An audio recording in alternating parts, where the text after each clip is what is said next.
Assalamualaikum warahmatullahi wabarakatuh. Alhamdulillahirabbil alamin. Allahumma shalli wa sallim ala sayyidina Muhammad wa ala ali sayyidina Muhammad. Para hadirin pemirsa, baik audiens yang berkelana di dunia media sosial. Saya Muhyiddin Maulid, salah satu mahasiswa program studi pendidikan bahasa dan sastra Indonesia di Fakultas Keguruan dan Ilmu Pendidikan Universitas Hairun Ternate. Nah, kali ini sobat-sobat literasi dimanapun teman-teman berada, saya akan menjelaskan sedikit tugas saya dari dosen, menjelaskan soal penelitian saya mengenai dengan terapan antropolinguistik. Nah, judul penelitian saya adalah bertajuk Analisis Makna Nonverbal dalam Falsafah Sopan Hormat Ngakurasai Budaya Bahasa pada Masyarakat Desa Mabasangaji di Kabupaten Halmahera Timur. Nah, sobat literasi dimanapun teman-teman berada, nah, kali ini saya akan menjelaskan bagaimana latar belakang dari penelitian saya. Berawal dari kebudayaan yang ada di Indonesia. Nah, kemajemukan serta keberagaman kebudayaan yang ada di Indonesia menyebabkan banyak sekali sebaran kebudayaan yang ada di tiap-tiap daerah di Indonesia. Nah, kebudayaan dia berasal dari kata budaya. Nah, budaya ini adalah bagian dari sebuah sistem mengenai ide, gagasan, serta prinsip-prinsip hidup yang diturunkan secara terus-menerus pada setiap generasi yang akan. Nah, di satu sisi manusia adalah pencipta kebudayaan, dan dari proses pencipta kebudayaan ini manusia memiliki hubungan timbal balik antara budaya dan manusia. Nah, salah satunya adalah bagaimana kebudayaan ini hidup dalam sebuah struktur sosial di masyarakat. Nah, manusia memiliki hubungan yang sangat erat dengan kebudayaan. Nah, di lain sisi manusia ini adalah pencipta kebudayaan. Nah, ada salah satu faktor terpenting dalam kebudayaan, yakni bahasa. Bahasa, sebagaimana kita tahu, dia adalah salah satu sistem yang unik dan luar biasa yang ada di dalam kebudayaan. Sebagaimana yang dijelaskan oleh para pakar dan para ahli, bahwa bahasa itu adalah sistem tanda kebudayaan yang hidup di dalam sebuah masyarakat. Ini dia sepikiran dengan yang disampaikan oleh Ferdinand de Saussure, salah satu filsuf strukturalis dari Prancis, yang mengatakan bahwa bahasa itu adalah sebagai sistem tanda kebudayaan yang punya erat kaitan dalam kehidupan bermasyarakat. Di lain dari sistem tanda, bahasa juga adalah instrumen komunikasi sebagai sistem hubungan yang ada di dalam masyarakat. Bagaimana masyarakat itu berkomunikasi. Nah, sobat-sobat literasi dimanapun teman-teman berada, selanjutnya mengenai dengan falsafah. Nah, sebagaimana kita tahu, falsafah itu berasal dari kata filsafat, dan filsafat ini dalam beberapa literatur yang saya tahu, dia berasal dari bahasa Inggris yang artinya filosofi, atau filosofi yang artinya tentang kebijaksanaan. Nah, dalam literatur, filosofi ini dibagi menjadi dua, yakni philos dan sophia. Philos yang artinya cinta, dan sophia yang artinya kebijaksanaan. Selanjutnya mengenai dengan falsafah. Nah, sebagaimana kita tahu, falsafah itu berasal dari kata filsafat, dan filsafat ini dalam beberapa literatur yang saya tahu, dia berasal dari bahasa Inggris yang artinya filosofi, atau filosofi yang artinya tentang kebijaksanaan. Nah, dalam literatur, filosofi ini dibagi menjadi dua, yakni philos dan sophia. Philos yang artinya cinta dan sophia yang artinya kebijaksanaan. Nah, saya mengkolaborasikan antara bahasa, budaya, dan falsafah dalam penelitian saya ini. Karena mengingat judul penelitian saya adalah makna nonverbal dari bahasa atau falsafah, sopan terhormat, ngaku rasai, dan budaya bahasa. Nah, teman-teman literasi dimanapun teman-teman berada, nah, falsafah Fakogori ini dia berasal dari Kabupaten Halmahera Timur dan Halmahera Tengah yang ada di Maluku Utara, dan ini saya kaji dia dalam makna nonverbal. Nah, sebagaimana kita ketahui bahwa makna nonverbal ini adalah makna yang itu dilisankan, tapi dia adalah gerak tubuh atau sandi-sandi yang digerakkan oleh komunal masyarakat tertentu, yang itu dia dijelaskan untuk bagaimana mengetahui makna itu dalam kebudayaan. Nah, dalam hal ini saya memberikan batasan masalah pada penelitian ini mengenai dengan bagaimana makna nonverbal falsafah ngaku rasai, budaya bahasa, sopan terhormat dalam masyarakat di Kabupaten Halmahera Timur, khususnya di Desa Mabasangaji. Kemudian identifikasi masalahnya adalah tertentu dari makna nonverbal falsafah itu sendiri. Kemudian saya merumuskan dua masalah dalam penelitian ini. Yang pertama adalah bagaimana makna nonverbal falsafah sopan terhormat ngaku rasai budaya bahasa pada masyarakat Mabasangaji di Kabupaten Halmahera Timur. Kemudian yang kedua adalah bagaimana sih implementasi dan bentuk-bentuk penerapan yang ada pada makna nonverbal ini yang ada di komunitas masyarakat Desa Mabasangaji di Kabupaten Halmahera Timur. Dan tentunya tujuan penelitian ini adalah yang pertama, bagaimana menjelaskan makna dari makna nonverbal falsafah ngaku rasai budaya bahasa sopan terhormat pada masyarakat di Kabupaten Halmahera Timur di Desa Mabasangaji. Kemudian yang kedua adalah menjelaskan bagaimana bentuk-bentuk implementasi atau perilaku yang ada di dalam falsafah ini dan tentu pada masyarakat Desa Mabasangaji di Kabupaten Halmahera Timur. Kemudian selanjutnya adalah manfaat penelitian ini. Manfaat penelitian ini saya bagi menjadi dua. Yang pertama adalah manfaat teoritis dan kemudian kedua adalah manfaat praktis. Pertama, manfaat teoritis ini adalah saya memberikan sumbangan pemikiran baru untuk teman-teman peneliti selanjutnya untuk mengambil sebagai sandaran atau bisa saja sebagai sandingan dalam penelitian di kampus, khususnya di Universitas Sayurun Ternate. Kemudian yang kedua adalah manfaat praktis. Nah, manfaat praktisnya adalah saya memberikan sumbangan pemikiran bagi siapa saja yang ingin meneliti, khususnya di bidang antropolinguistik, mengkaji budaya yang ada di Kabupaten Halmahera Timur. Nah, sobat literasi dimanapun teman-teman berada, selanjutnya saya akan menjelaskan di bab 2 kali ini dalam tinjauan pustaka. Yang pertama adalah bagian antropolinguistik.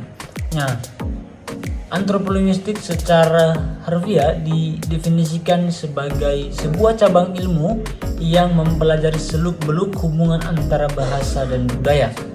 Nah, di sini juga antropolinguistik itu dia mempelajari bahwa komunikasi bahasa sebagai sebuah bentuk komunikasi dan budaya sebagai bentuk-bentuk dari prinsip-prinsip dan nilai-nilai yang itu membentuk dan menciptakan perilaku dan tindakan masyarakat tertentu.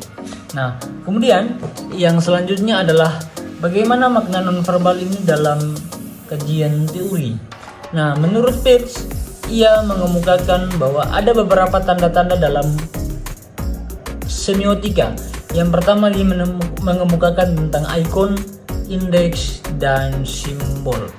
Kemudian Selanjutnya adalah hubungan antara bahasa dan budaya dalam antropolinguistik.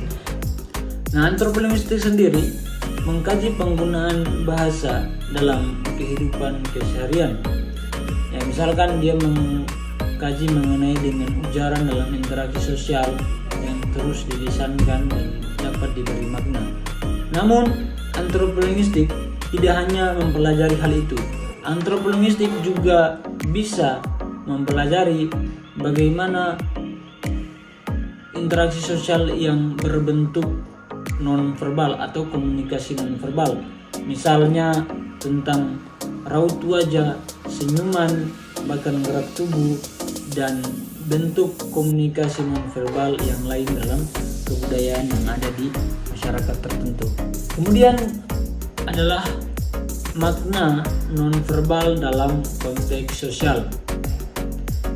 Nah, dalam kehidupan aktivitas keseharian masyarakat, makna nonverbal juga memiliki makna tertentu. Misalnya gerak tubuh yang ada dalam sebuah kebudayaan, ada tarian, ada gerak-gerak yang lain, yang itu dia juga memiliki makna-makna tersendiri. Dan di sini saya akan mempelajari dan juga meneliti bagaimana makna nonverbal dalam falsafah ngakurasai, sopan hormat, dan budi bahasa. Kemudian selanjutnya adalah penerapan antropolinguistik dalam studi sosial atau dalam studi komunikasi di dalam nonverbal. Nah, ada beberapa penelitian yang memfokuskan penelitian komunikasi nonverbal ini pada beberapa fenomena. Yang pertama adalah fenomena tentang isyarat tubuh dan simbol budaya. Kemudian yang kedua adalah ekspresi wajah dan emosi manusia. Yang ketiga adalah proksemis atau tentang studi ruang pribadi. Nah, selanjutnya mengenai dengan falsafah Fagogoro. Nah, falsafah Fagogoro ini adalah sebuah bentuk dari paduan dan pedoman hidup masyarakat yang hidup di 3 negeri, yakni Maba, Patani, dan Weda. Dan negeri ini berada di Halmahera Timur dan di Halmahera Tengah di Provinsi Maluku Utara. Secara etimologi, Fagogoro terdiri dari 2 suku kata. Yang pertama adalah Fa dan kedua adalah Gogoro. Yang artinya Fa itu adalah membangun, sedangkan Gogoro itu adalah saling membantu atau tolong menolong. Nah, bisa ditarik kesimpulan bahwa Fagogoro adalah membangun rasa tolong menolong dan saling peduli. Secara garis besar, falsafah Fagogoro ini dapat dianggap sebagai sebuah pikiran yang itu bisa membentuk pola pikir, pola laku, pola tindak, dan prinsip sosial lainnya di dalam kehidupan masyarakat yang ada di Maba, Patani, dan Weda. Nah, selanjutnya ada beberapa pokok-pokok yang ada di dalam falsafah Fagogoro. Yang pertama adalah ngakurasai, yang kedua adalah budi bahasa, yang ketiga adalah sopan terhormat. Yang pertama, ngakurasai merupakan sifat saling mengaku dan saling mencintai. Nah, sifat ini atau pengertian ini tidak hanya diungkapkan kepada sesama manusia, tapi juga paling luar biasa bisa diungkapkan lewat hubungan spiritual manusia dengan Tuhan. Tidak hanya itu saja, dia juga bisa diungkapkan dalam hubungan manusia dengan alam. Kemudian yang kedua selanjutnya adalah budi bahasa. Nah, budi bahasa merupakan tuturan tingkah laku yang selalu dijaga kepada orang yang lebih tua. Nah, budi bahasa ini sebagai bentuk dari aplikasi moral dalam tatanan kehidupan bermasyarakat yang ada di Pagawuru. Kemudian selanjutnya yang ketiga, sopan rehormat. Nah, sopan rehormat ini merupakan sebuah sikap tindakan saling menghormati sesama antara individu serta menjaga tali persaudaraan dalam tatanan kehidupan masyarakat yang ada di Pagawuru. Nah, sopan hormat ini terus dijaga dan dirawat dimanapun dan kapanpun. Selanjutnya, di dalam penelitian saya ini yang berjudul Analisis Makna Nonverbal, Falsafah Ngakurasai Budaya Bahasa Sopan Hormat dalam Masyarakat Desa Mabasangaji di Kabupaten Halmahera Timur, saya menggunakan metode penelitian yang pertama berjenis penelitian menggunakan pendekatan penelitian kualitatif, karena dalam penelitian kualitatif ini tidak banyak menggunakan angka-angka serta ukuran dan rumus-rumus yang lain. Tetapi dalam penelitian kualitatif ini lebih mendeskripsikan bagaimana sebuah data diambil dari masyarakat menggunakan yang pertama adalah data dan sumber data, yakni data primer dan data sekunder, juga informan. Nah, data primer itu adalah data yang diambil dari orang paling pertama atau orang yang dipercaya seperti tokoh adat, tokoh agama, atau tokoh-tokoh yang dipercaya dalam sebuah masyarakat, khususnya yang ada di desa Mabasangaji, seperti pegiat budayawan atau yang lain. Kemudian yang kedua adalah data sekunder, itu data yang diambil secara tidak langsung atau lewat perantara orang-orang tertentu.